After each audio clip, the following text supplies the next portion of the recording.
Wa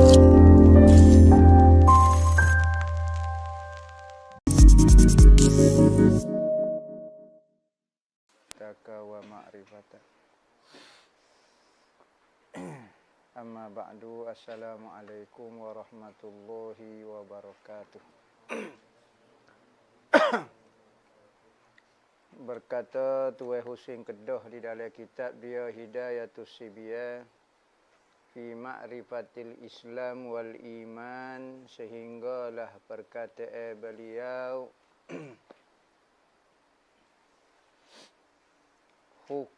dan bahawasanya akal itu. Situ. Kat mana?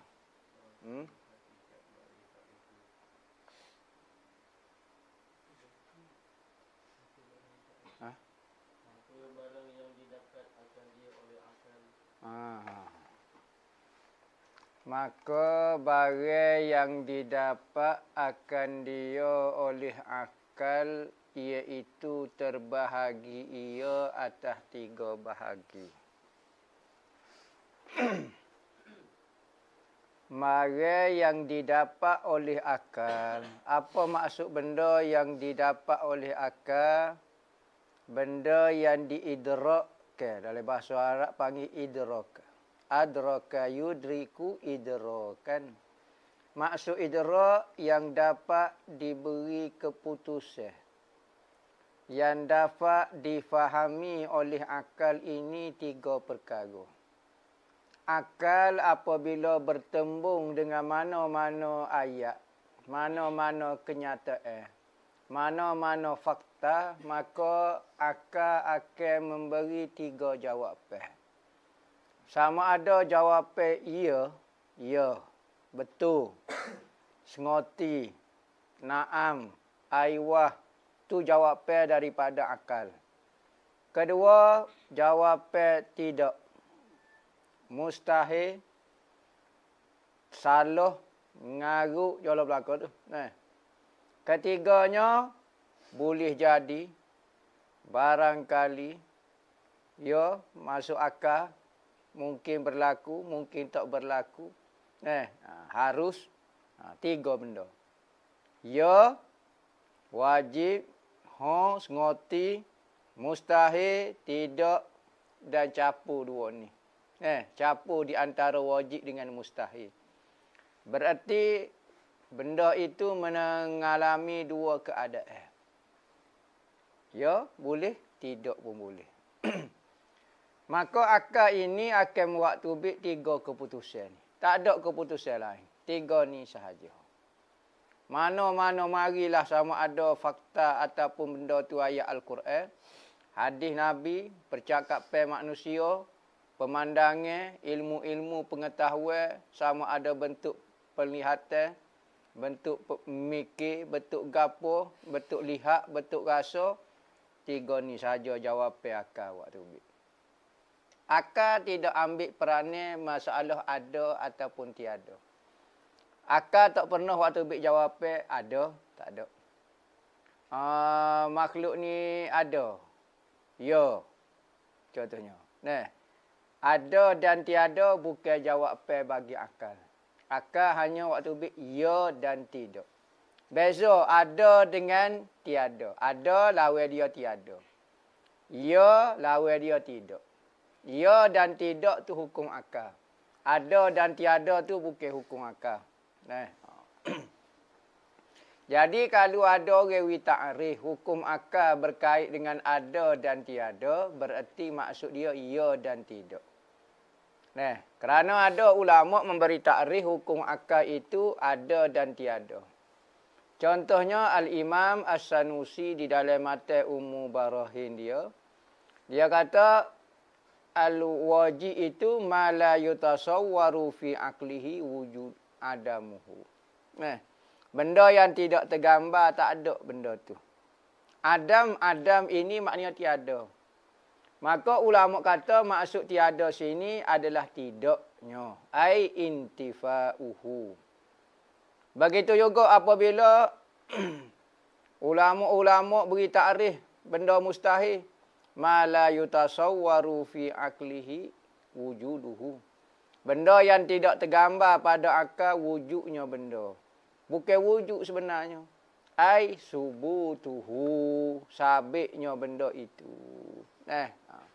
Jadi akal kecek bak ya tidak tu sahaja. Bukan kecek bak ada dan tiada. Kena faham tu. Sekalipun ada ulama wi takrif lagu tu, benda tak tergambar di akal, adanya benda tu. Wujuduhu, wujud. Maka pertama keputusan yang akal waktu gapo dia benda pun pertama bagai yang mendapati akan dia oleh akal akan ada semata-mata. Ada sini maksudnya ya. Ya semata-mata. Padahal tiada menerima ia akan nafi. Nafi ni tidak sekali-kali. Benda tu ya dan tidak mungkin nafi sama sekali. Tidak sama sekali. Maka dinamakan benda yang kita kata ya dan mustahil nafikan benda itu. Tidak benda tu. Dinamakan dia akan wajib. Benda yang wajib. Benda yang dihukumkan dengan wujub. Wujub tu hukum dia. Benda yang dihukumkan dengan wujub. Wajib. Tuhan tu benda wajib. Apa hukum Tuhan tu ada? Wujub. Hukum dia wujub. Manakala Tuhan tu sendiri, Tuhan tu benda wajib, benda yang dihukumkan wujub. Seperti wajib kidam bagi Allah. Tuhan ni tidak ada permulaan. Ya ke ada ke jawab. Tuhan ini tidak ada permulaan. Akal pun ya. Ya. Akal tak jawab ada. Tak jawab ada. Akalnya jawab ya sahaja. Seperti wajib kidam bagi Allah. Dan wajib mengambil lapar bagi tiap-tiap jiring. Jiring memerlukan ruang untuk tubuh dia. Mana-mana jiring kerana dia mengambil lapar. Sifat jiring adalah mengambil ruang. Maka dia duduklah di mana, sama ada di bawah langit, di atas langit, duduklah di mana, di ke arah, ke atas arah, ke apa. Dia memerlukan ruang untuk tubuh dia. Kerana apa? Kerana jiring ini berlembaga bertokor. Sekalipun dia halus, tetapi masih memerlukan ruang untuk diri dia. Maka jiring memerlukan ruang. Wajib bagi jiring untuk, wujudlah kita kata. Bagi jiring untuk ruang. Maka Tuhan bukan jiring. Tuhan tu zat. Maka zat benda yang ada dengan sendiri dan tidak perlu kepada tempat dan ruang. Jiring dia tak perlu kepada apa-apa. Beza dengan sifat. Jiring dia duduk dengan sendiri tapi dia perlu kepada ruang. Maka Tuhan tak sudut fikir. Tuhan perlu kepada ruang ko. Misalnya ruang kosong ko gapo tapi Tuhan duduk di dalam ruang tu. Tak ada. Kerana apa? Kerana hak perlu kepada ruang adalah sifat bagi jiring. Bukan sifat bagi zat. Zat Tuhan laisa kamislihi syai'. Kalaulah zat Tuhan sama dengan jiring makhluk, berarti zat Tuhan berjiring. Apa maksud berjiring? Satu benda yang memerlukan ruang ataupun tahayyuz fil makan. Benda yang menempati pada ruang. Maka apabila Tuhan tu zat dia memerlukan ruang, berarti dia masih lagi lemah. Ada perkataan memerlukan. Kerana apa? Kerana zat Tuhan masih lemah, memerlukan. Maka apabila zat Tuhan berjiring, kita boleh tanya Tuhan duduk dalam ke, duduk luar ke, duduk dekat ke, duduk jauh ke, duduk keliling ke, duduk dalam ke, duduk luar ke. Kerana dia berjiring dan beruang dan bertempat. Manakala apabila kita kata Tuhan itu, zat dia itu tidak berjiring, yakni tidak memerlukan ruang, maka tak perlu tanya lagi Tuhan berada di dalam alam ataupun di luar alam, tinggi ko, gapo ko. Kerana kita sudah faham, zat Tuhan tidak memerlukan tempat. Lepas tu Tuhan cipta aras tu, apa ya? Cakap Tuhan tak si duduk buat saja-sajalah. Lepas Tuhan cipta kita. Tuhan cipta kau ni. Tak syarat Tuhan perlu. Tuhan nak menzahirkan kehebatan dia sahaja. Bukan kata Tuhan perlu kepada aras. Kalau Tuhan tak siwak aras pun, dia tetap dengan Tuhan dia. Bukan kata tu paksalah Tuhan sebab Tuhan kena duduk atas aras ni. Kalau Tuhan tak buat, masalah lah pula. Berat. Tuhan lagu mana?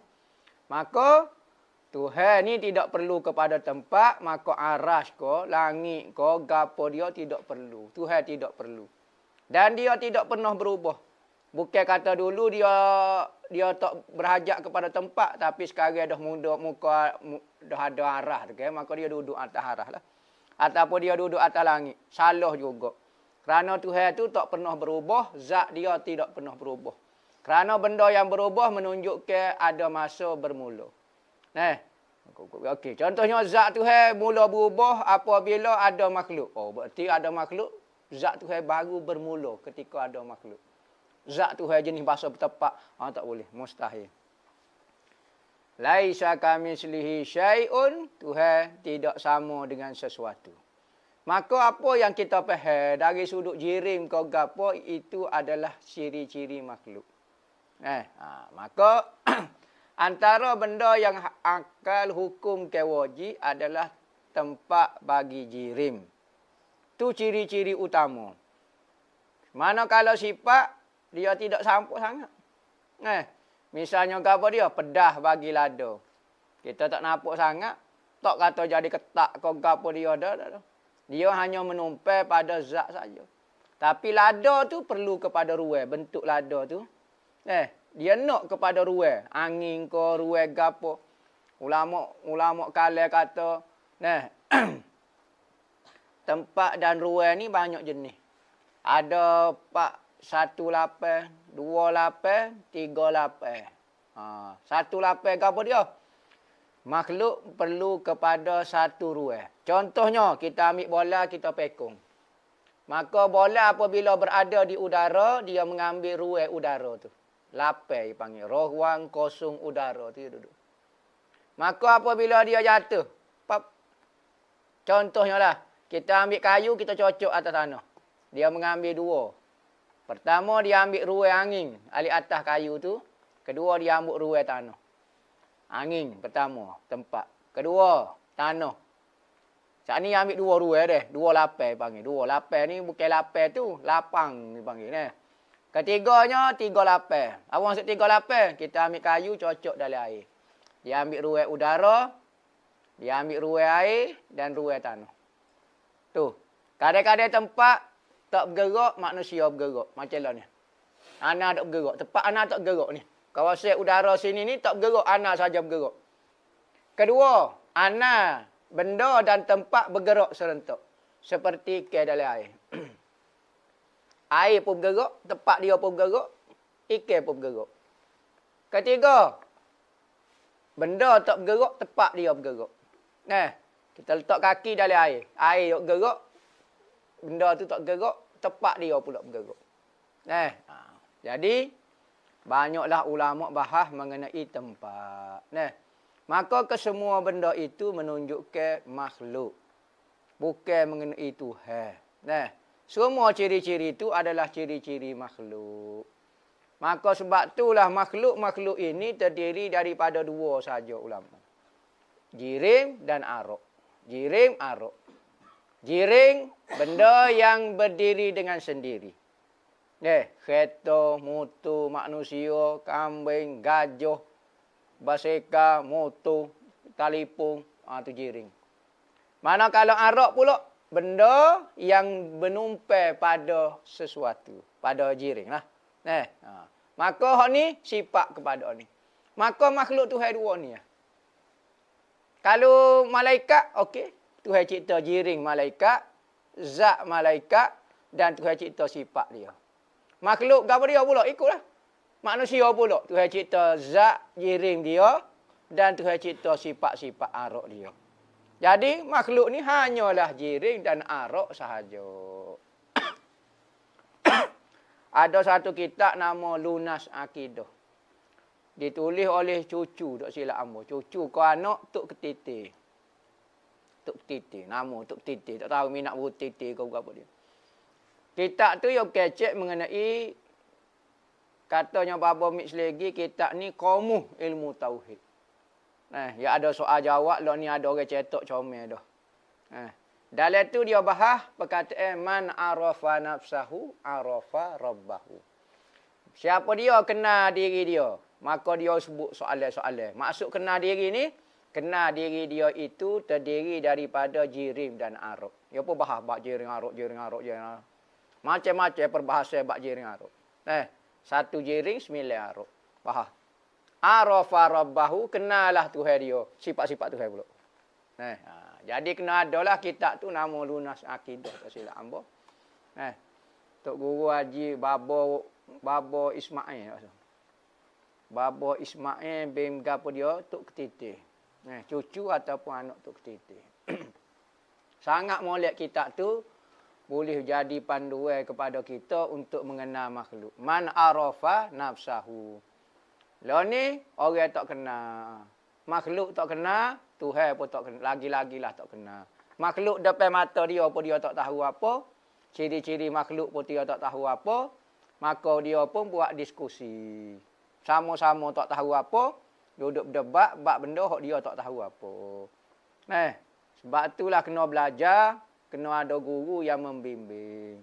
Boleh baca kitab, belum tentu orang tu pandai. Orang yang bermaklumat, kadang-kadang bukan orang alim. Ada orang suka membaca, banyak maklumat dia tahu. Tapi dia bukan orang alim.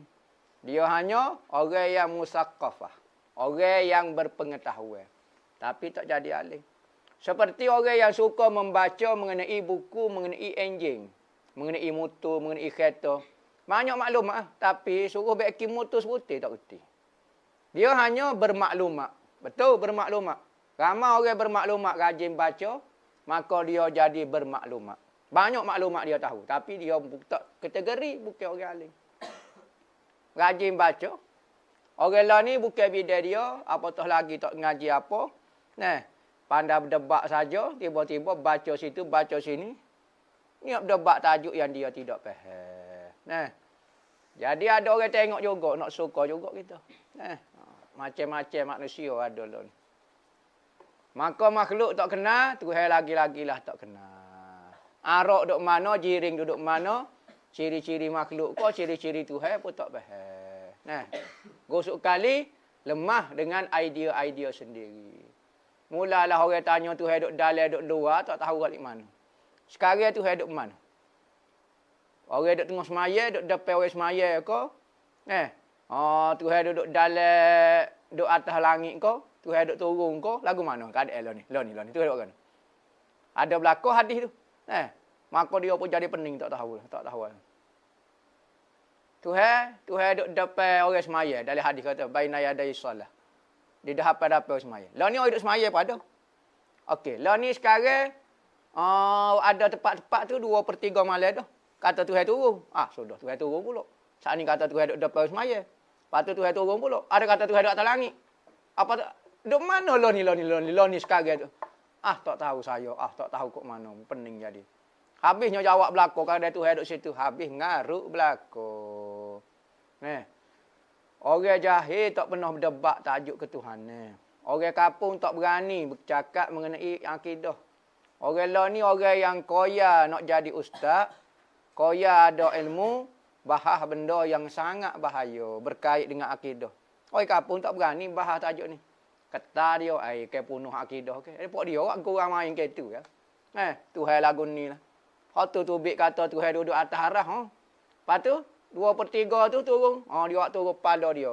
Sopo dengan labi gitu. Kepala panjang lagu tu. Ni ulama kecek bukan orang kampung kecek. Orang yang ngaji. Bukan ulama lah. Orang yang ngaji. Orang ada ilmu. Maka orang kampung lebih bersih. Lebih murni akidah dia berbanding dengan orang belajar. Orang akidah, orang kampung tak fikir benda lagu ni. Dia fikir Tuhan dia bisa lagu tu. Itu kadang tu. Hak bahas dalam lagu ni, hak gini ni. Adalah orang kaya alim. Kalau alim betul tak apa. Debat. Penak juga. Hak je komen pula, hak jadi pengadil pula. Orang netizen. Netizen tak mengaji apa. Tiba-tiba nak hak ni kata betul, hak ni kata salah, pandai-pandai dia pula. Nyanyo lah. Ada orang lagu tu atas muka dunia ni macam-macam. Tak mengaji tu. Tak mengaji. Dia kata saya belajar. Belajar tak faham dah tu. Kalau mengaji lagu tu. Kalau belajar boleh kecek lagu tu berarti tak faham dah tu. Tu. Akal kita kata wajib mengambil lapar bagi tiap-tiap jirim. Jirim mesti mengambil ruang. Kalau benda tak mengambil ruang tak dipanggil jirim. Benda tu sama ada jauhan mujarrad ke gapo, tu ta'rif jirim. Keduanya, barang yang didapat akan dia oleh akal akan tiada, yakni tidak dah, tiada sini tidaknya. Semata-mata, padahal tiada menerima ia akan subuk. Kerana subuk lawan dia, ya. Lawannya subuk ni ya, lawan dia tidak, bukan tiada. Nafi lawan dia subuk. Bukan nafi lawan dia wujud. Wujud lawan dia adam. Faham bahasa Arab dah? Wujud lawan dia adam. Wujud ada. Lawan dia adam tak ada. Kalau subut ya. Lawan dia nafi tidak. Kena faham tu. Beza tu. Ada dengan ya, tidak dengan tiada. Beza bumi dengan langit, tajuk yang berlainan. Faham kaedah asas tu dulu. Iaitu dinamakan akan dia mustahil. Benda yang kita hukumkan dengan istihalah itu dipanggil mustahil. Apa dia? Contohnya, seperti baharu Allah Ta'ala. Tuhan ni benda baru. Tiada. Kau jawab kau? Tidak. Tak. Salah. Ngaruk. Jalan belakang tu. Maka kalau Tuhan tu benda baharu, Allah. Tuhan maknanya Allah tu maknanya dia rujuk kepada Tuhan lah. Asalnya Allah tu nama saja kepada Tuhan. Tetapi maksud sini, Allah sini, zat Tuhan tu sendiri. Adakah zat Tuhan baru? Tak. Mustahil. Kalau zat Tuhan benda baru, nescaya dia tu makhluk juga. Dan contoh kedua, tiada mengambil lapar bagi jirim pada waktu wujudnya. Jirim apabila dia ada, dia tak perlu kepada ruang. Pecah kepala. Kalau benda ada tapi tak perlu kepada ruang, itu bukan jirim. Itu benda lain. Sama ada dia sifat yang wujudiah. Ada juga benda menupel tapi dia tu ada. Macam pedah. Pedah tu benda ada. Ya. Kerana benda ada ni ambil pegang takrif ni. Benda ada ni benda yang boleh dicapai oleh panca indera yang 5. Tu dikategorikan benda ada. Jirim. Maka kita boleh pegang jirim. Buku ni dipanggil jirim. Ya, kita boleh pegang, kita boleh jamuh. Kita boleh tengok jirim. Benda ada. Ya, kita hukumkan benda ada sebab boleh jamuh, boleh gapo. Kedua, benda yang dicapai oleh panca indera yang 5. Pertama, mata. Mata melihat warna. Berarti warna putih. Ni warna putih pada kitab ni adalah benda ada. Tetapi dia menumpai pada zat buku. Sekalipun dia menumpai, tapi dia sendiri itu benda ada. Kerana dapat dilihat oleh mata. Mata melihat warna. Bukan mata melihat bentuk. Ada orang kata mata melihat bentuk. Bentuk kitab ni. Mata melihat warna. Kerana apabila kita kejam mata, warna gapo kitab ni tak dapat dikesal. Tetapi kalau kita kejam mata, kitab ni petok ni. Boleh kesal lagi. Berarti mata mengesal warna. Tugu dia. Hidung mengesal bau. Berarti bau ni benda ada. Ya, dia menumpai di udara. Menyebabkan kita boleh. Dia ada arak musayalah pula mengajilah. Arak berjakit, arak tak berjakit. Maka bau ni benda ada. Ya, kerana dapat dikesal melalui hidung. Rasa dapat dikesal oleh lidah. Lidah mengesal rasa. Pedas, manis, masing. Semua tu ada. Berarti Tuhan buat lada dan Tuhan buat pedas. Dua. Bukan buat pedas lada saja, pedas pun Tuhan buat. Lada benda ada, pedah juga benda ada kerana dapat dikesal dengan lidah. Sekali pun tak nampak pedah, tetapi dapat dirasa dah dengan lidah. Ketiga, kulit tangan ni lah menjabat. Merasai rasa kasar, rasa lembut, rasa gapo. Hak ni dapat dikesal oleh rasa. Maka Tuhan buat juga kerah, khasak ni, licin ke, Tuhan buat juga. Benda ada. Lepas tu suara dikesal oleh telinga. Berapa dah? Cukup dah 5. Telinga. Telinga. Dengar. Berarti suara tu benda ada. Ya. Dia juga menumpai di udara. Ambo kecek ni. Bra. Dia pun tupai. Suara ni tupai di udara. Sampai di telinga kita. Cepat tak cepat. Ambo dengar Tu kecepatan bunyi. Supersonik. Orang panggil lagi. Hak lebih laju daripada suara, bunyi, kelajuan cahaya. Cahaya pasal lampu, pop, nampak dah sini. Suara lambat lagi. Dalil dia, suara ni menumpai pada cahaya.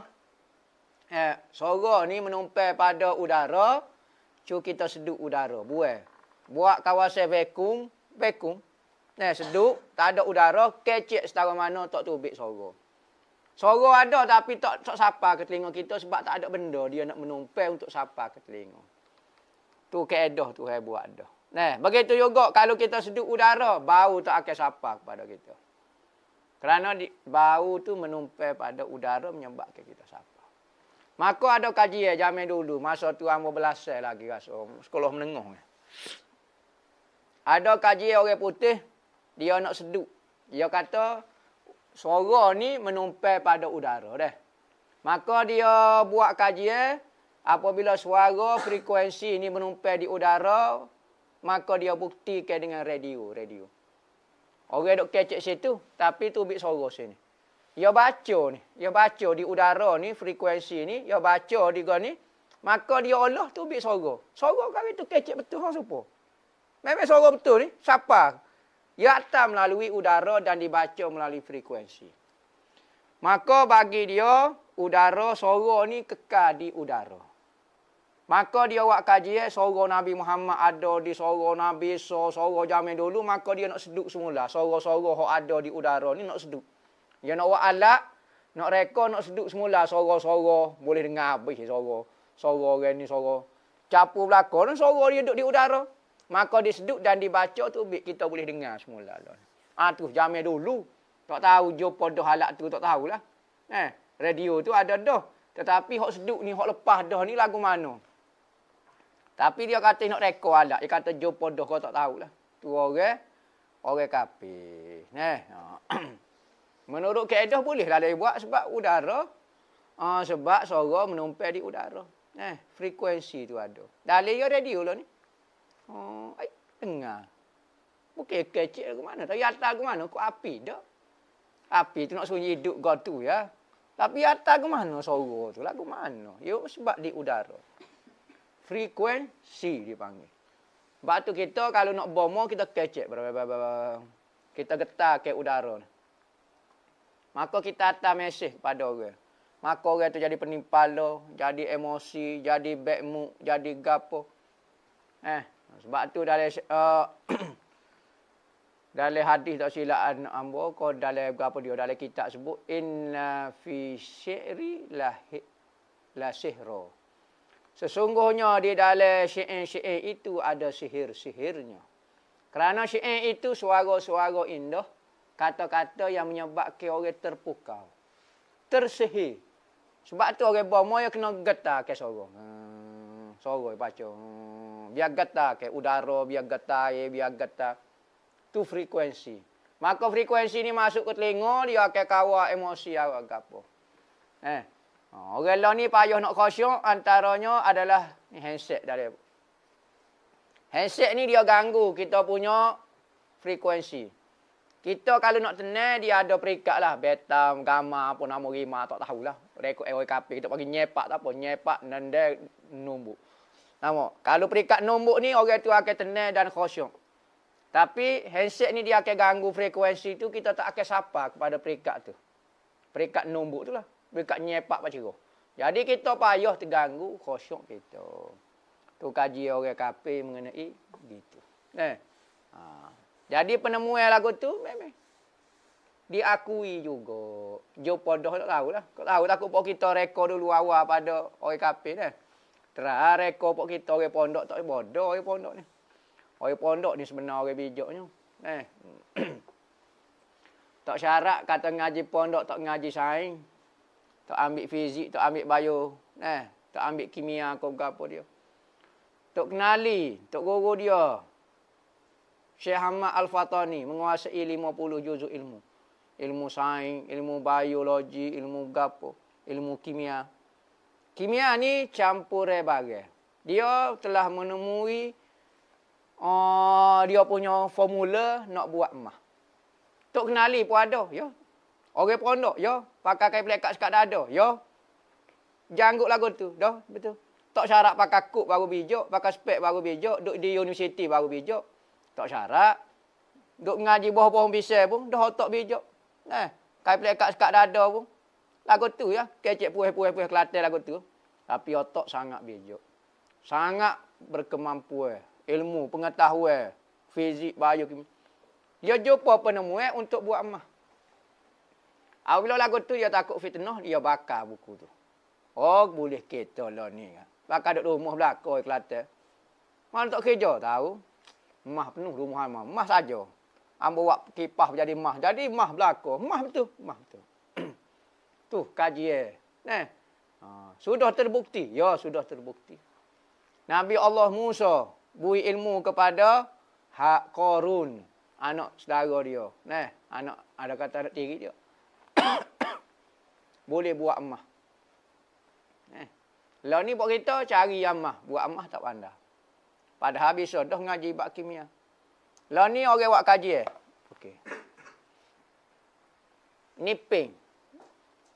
Ni plastik. Dia buat kaji Plastik ni terdiri daripada apa dia ikutlah. Contohnya untuk menjadi plastik ni terdiri daripada menyepak dan numbuk. Barulah kita kapuh-kapuh baru jadi plastik. Okey, dalam emas ni ada apa? Dalam emas ni ada numbuk, karate,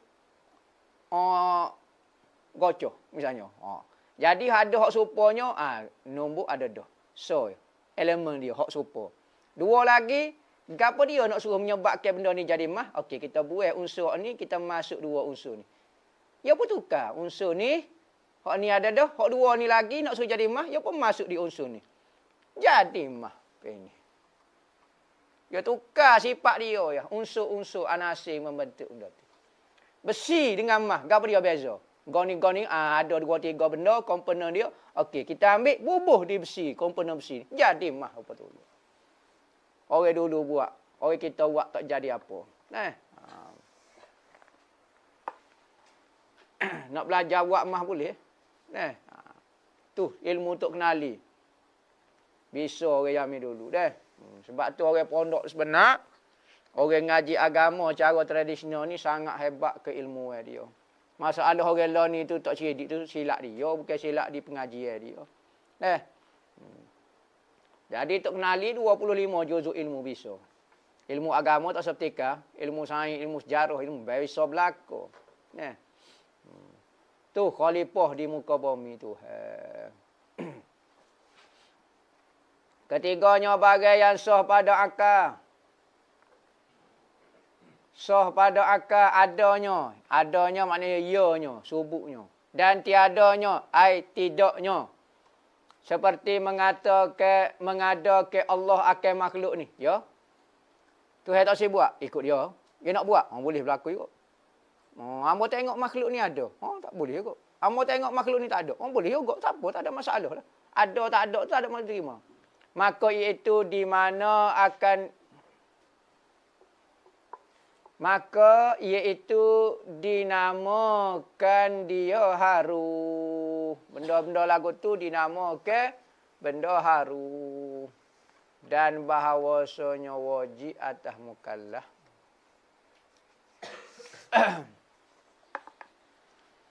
Ustaz nak tanya betul dah ke kalau kita niat jamak kosa gini. Dalam takbiratul ihram sahaja aku jamak qasar fardu asar. Sahaja aku jamak qasar semaya fardu asar dengan zuhur kerana Allah Taala. Sebelum tu waktu zuhur kita niat dah jamak dalam waktu asar. Terima kasih Ustaz. Pening soalan ni. Gini, nak buat jamak qasar, jamak takdim kau jamak takhir dulu. Kalau jamak takdim, kena telitah ketika kita semaya zuhur. Jamak takdim, wajib kena semaya zuhur dulu. Sebab kita semaya waktu zuhur. Asar tak masuk waktu lagi. Kita nak tarik asar tak masuk waktu ke dalam waktu zuhur, mestilah di dalam semaya zuhur. Kita semaya fardu zuhur. Saja aku semaya zuhur. 2 rakaat kerana Allah Ta'ala. Allahu Akbar. Semaya. Ketika semaya kita pun niat nak semaya asar lepas ni. Tu maksud dia. Niat nak menjamuk ke asar dalam waktu zuhur. Tu niat dia. Nak maya asar lepas ni. Litah di hati tu lagi. Lepas wisalam maya zuhur 2 rakaat asar engkau. Bangun pula maya asar. Saja aku semaya fardu asar 2 rakaat kerana Allah Ta'ala. Tu maksud jamuk. Tak payah sebut. Perbuatan menjamuk ke.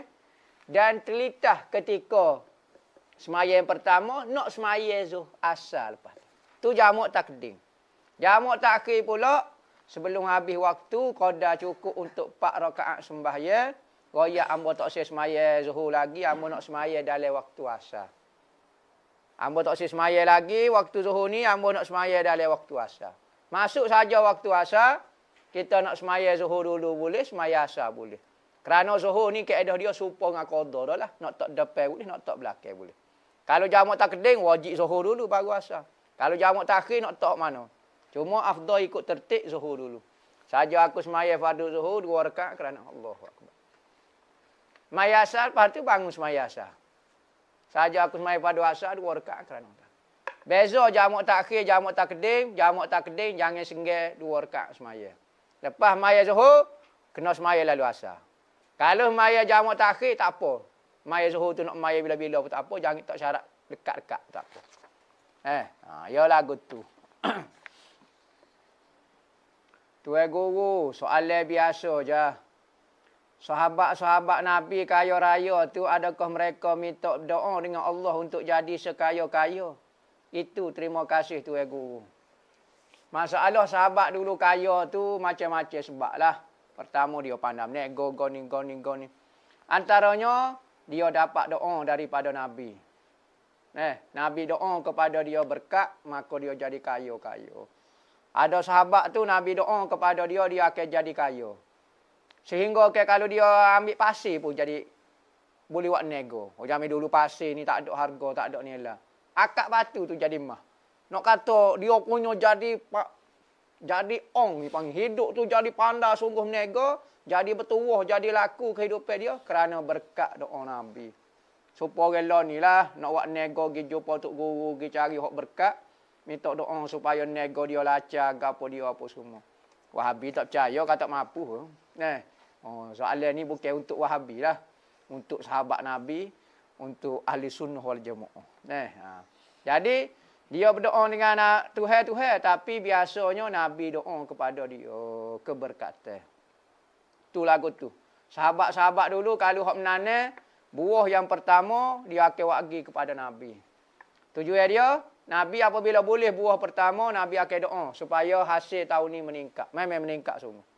Buah yang pertama. Sebab itulah tradisi kita orang zaman dulu, adat dengan orang lain, makanan ataupun gula ke, kenduri ke apa, gula yang pertama. Jangan setuh siapa-siapa dia lagi, ambil cebok bubuh dalam bekas khas untuk Tok Guru.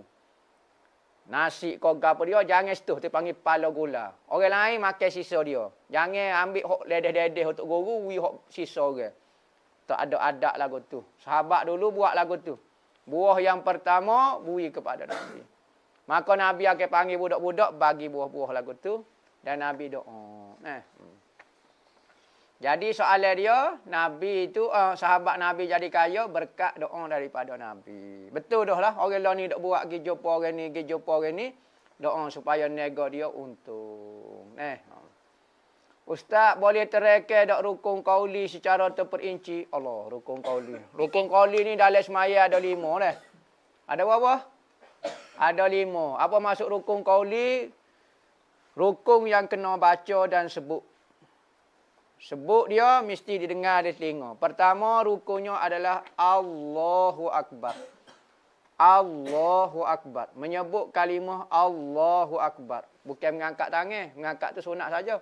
Sebut Allahu Akbar. So, kedua baca Fatihah. Ketiganya baca baca tahiyat. At-tahiyyatu lillah salamun alaika. Keempatnya baca selawat. Allahumma salli ala Sayyidina Muhammad. Allahumma salli ala Muhammad. Lepas tu kelimanya beri salam. Assalamualaikum. Hak tu. Itulah benda yang kena bacanya ketika semaya. Hak lain tak baca tak apa. Hukum dia sah. Hak ni kalau tak baca salah satu daripada 5 rukun ni. Maka semaya tu tak sah menurut mazhab kita lah. Mazhab lain tak sah kira lah. Boleh Ustaz jelaskan huruf Nuriyah dan kaifiat dia? Nuriyah. Nuraniyah. Kau apa dia dia? Nuraniyah kali dia. Huruf Nuraniyah ni huruf yang disebut muqatta'ah. Dia panggil. Huruf-huruf disebut satu-satu di dalam Al-Quran. Kaf, ha, ya, ain, sa' tu ke. Ha, min, ain, sin, qaf, apa semua. Alif, lam, ra. Alif, lam. Adalah alif, lam, min, sa' apa semua. Lebih kurang berapa. Tak ingat dah. 14 huruf dah saya ingat dah. Huruf-huruf ni dijadikan huruf Nuraniyah dipanggil. Semua huruf Al-Quran tu Nurani belaka. Tetapi hak ni dipanggil huruf Nurani. Tujuan dia huruf Nurani ni kaifiat dia biasa untuk mendapat kekayaan. Tulis huruf ni di kertas. Lepas tu tepek di kereta. Kau tepek di rumah. Kau tepek di kapal. Tu huruf-huruf Nurani dipanggil. Maka Wahabi ni selok ni. Tahu dia Wahabi selok lah. Nak jawab pula pening kepala. Jadi hamba tak bijak hamba ambil dalam kitab. Dia sebut nama dia, istilah dia dalam ilmu huruf. Maka dipanggil huruf ni huruf Nurani. Untuk bak rezeki lah. Berkait dengan rezeki. Tepek di kereta kau apa dia ni. Tulis. Tak ingat dah hamba huruf dia dalam 14 huruf gitulah. Ya ada kaifiat dia. Kaifiat khas tu kena mari jumpa hamba lah. Buat marilah gapo-gapo dia hok sedap-sedap lah. Ustaz, orang hok dijolok mata Nabi Idris ni jin ke dajjal? Kita biasa dengar kata dajjal. Jin dia bukan jin, bukan dajjal. Iblis. Cerita ni. Apa jin dajjal ni? Hok hamba tahu iblis lah. Tak tahulah. Takut betul demo kau guano. Tapi hok hamba tak ingatnya. Hok kena cocok tu iblis mata dia. Iblis ni memanglah daripada jin lah. Dajjal tu bukan. Dajjal tu mata dia buta gitu dah. Memang gitu dah. Saya pernah nak marah dan kecewa pada suami. Tapi tiap kali bersua hilang marah. Dan tak boleh nak marah. Dia tak pernah marah. Dia tak pernah jadi nak marah di depan-depan. Apatah lagi nak bergaduh. Kadang-kadang timbul tak puas hati juga. Kenapa tak boleh nak marah dia? Hilang lalu bersuara muka. Sebab hormat kepada suami, adakah maksud kita tu boleh bersabar dan kawal marah kita tadi? Tak tahu apa demo tak boleh marah. Tak laki demo tu ikhlas aku. Wali Tuhan aku. Dia japi kau guano kau apa. Tak apalah, tak perlu marah dah. Dalam hidup kita tak perlu marah. Tak wajib pun dalam hidup kita untuk marah. Lainlah kalau benda itu disuruh marah. Maka kalau tak marah, rugi juga dapat pahala. Tetapi kalau benda tak disuruh marah, alhamdulillah. Suasana dalam keluarga pun jadi tak marah. Apa bercita-cita nak marah juga. Dah tak jadi marah, alhamdulillah lah. Takut dari marah jadi benda lain pula. Jadi alhamdulillah. Bahkan Nabi Muhammad beri doa kepada isteri dia supaya kawal marah. Marah ni kadang-kadang benda ni apabila marah, maka kita akan buat tindakan di luar akal kita. Akal ni apabila marah ni setan. Dalam hadis kata apabila marah, maka api neraka duduk bawah tapak kaki, naik ke ini setan duduk atas kepala. Maka dia akan pergi pada kita arah nak buat gapo-gapo. Sebab itulah kalau tak boleh marah tu rezeki alhamdulillah. Tak berlaku benda tak molek. Tuan guru, ada orang kata kalau kita berkahwin tapi tak dapat anak, maka kita kahwin lagi. Tak dapat lagi, kahwin lagi. Betul kau lagu tu, Tuan guru. Lagu mana kalau hok jatuh tu pulak mandu? Oh. Gini, tak tahulah tu kaifiat, tak tahulah cara kau lagu mana hamba tak tahu no komen lah. Bak rezeki dapat anak tu rezeki lah. Ada orang sihat molek-molek tapi dah tak boleh anak. Ada orang cacat, boleh anak molek-molek. Tak ada tangan, tak ada kaki. Pistu tu ada dah. Tu jadi ada boleh anak. Tak ada masalah ke apa dia. Ada orang kita napuk air, lagu mana nak beranak? Boleh beranak molek-molek. Ada orang sihat wa'afiat tubuh kata sipek, tak boleh anak juga. Jadi tak tahulah kaifiat tak ada anak. Cuma hak tu usaha. Ada satu kisah seorang mursyid tariqah. Dia ni anak murid ramah. Pegang tariqah, soho dia. Cerita ni di Turki. Soho lah dia nya. Pernikahan yang pertama tak ada rezeki, tak dapat anak. Tapi dia punya harapan dengan Tuhan, insya-Allah hamba akan ada anak. Nikah kali kedua. Tak boleh anak juga. Nikah kali ketiga. Tak boleh anak juga. Nikah pula, tengok subhanallah. Tak pernah putus asa dengan Tuhan. InsyaAllah boleh rezeki, insyaAllah boleh anak. Nikah sampai 5 kali.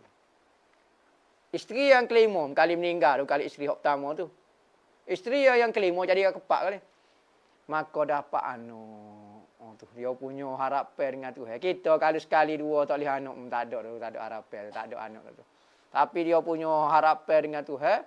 Tapi bukan cara dia, bukan tak nikah tak ada anak nikah tu bukan, tapi tu nak ayat kata harapan dia tu tak putus dengan Tuhan. Bukan kata cara tak ada anak. Takut kita masalah bini kita. Ada orang nikah 2 orang ni tak boleh anak. Nikah banyak tahun dah tak boleh anak. Apabila lagu tu buat keputusan tak boleh duduk sekali dah kita cerai. Hak ni nikah dengan orang lain, hak ni nikah dengan orang lain. Boleh anak dua-dua, hak ni boleh anak. Hak ni boleh anak. Berkali dia duduk 2 ni tak tahu belaga luk, tak tahu lagu mana. Berkali mas sedih tukang kaci kau. Hak ni capu molek jadi ke molek pula Boleh anak subuh-subuh molek. Jadi kita tak boleh nak ayak lah kaifiat tu. Takut demo nak nikah wak lasai ku gapo dia ni. Tak boleh nak royak ambo bukan kata nak benar orang jatuh saja ni. Orang tino pun fikir juga banyak lagu tu. Wallahu a'lam al-Fatihah. Bismillahirrahmanirrahim. Alhamdulillahirabbil alamin wassalatu wassalamu ala asyrafil anbiya'i wal mursalin sayyidina Muhammadin wa ala alihi wa sahbihi ajmain, amma ba'du.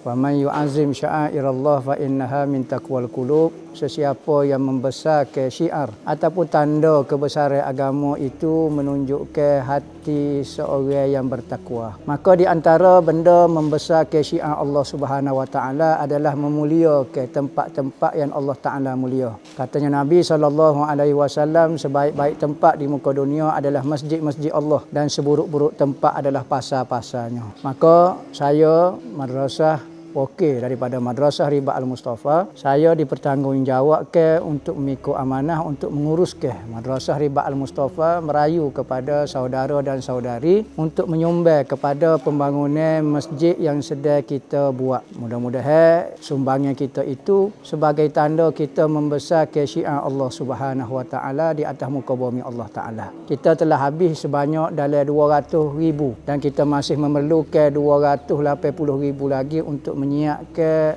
tambahan daripada masjid yang kita sedia duk guna sekarang. Masjid tambahan ini adalah keperluan untuk pelajar-pelajar belajar. Kerana pertambahan pelajar maka memerlukan ruang yang sangat besar. Maka saya berharaplah, saya merayu sebagaimana Allah Subhanahu wa taala menyebut di dalam Al-Quran, sesiapa yang ingin memberi pinjam kepada Allah Subhanahu wa taala. Allah Taala menggunakan perkataan Allah Taala nak meminjam harta kita. Lemah lembutnya Allah Taala untuk mengambil harta seseorang. Jadi saya lebih-lebih lagi merayu kepada muslimin dan muslimat untuk menyumbang bersama-sama menjadi pahala kebajikan amal jariah yang berpanjangnya sehingga di dalam kubur kita dan hari akhirat. Mudah-mudahan Allah Ta'ala menerima amal soleh kita yang ikhlas kerana Allah Subhanahu Wa Ta'ala. Mudah-mudahan agama Allah Ta'ala tetap tersebar syiarnya. Mudah-mudahan Allah Ta'ala saja yang akan membalas hasil usaha amalan kita semua di akhirat nanti, iaitu syurga Allah Subhanahu Wa Ta'ala. Wa sallallahu ala sayyidina Muhammadin wa ala alihi wa sahbihi wasallam walhamdulillahi rabbil alamin.